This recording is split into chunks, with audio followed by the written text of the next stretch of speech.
Hi YouTube, this is part 2 and the butter is out of the oven. This butter is slightly different than the other one. It scorches a little before it completely melts.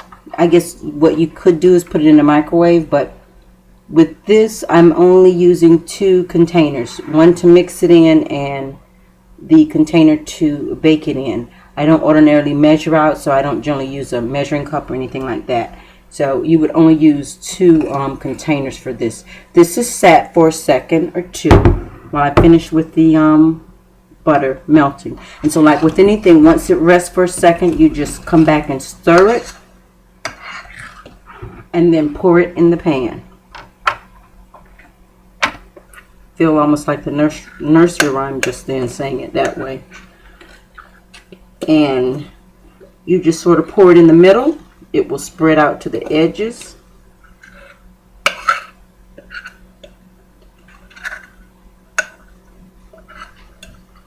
Usually I don't generally make this until I know I kind of time it just right.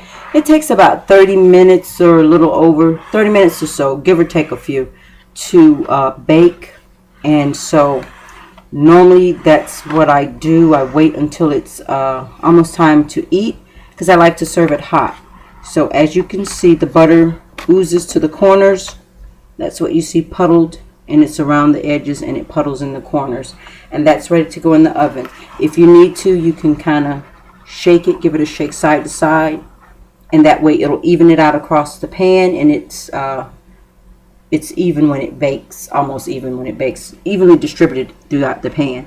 Okay, YouTube, so this is going to go in the oven for about 35 to 40 minutes. I'll watch it until it's nice, and you'll see the edges come up. Because all the butter is there on the edges and in the corners, it'll take just a little bit longer for it to bake there or brown, but when it does, it'll be nice and crisp. Until next time.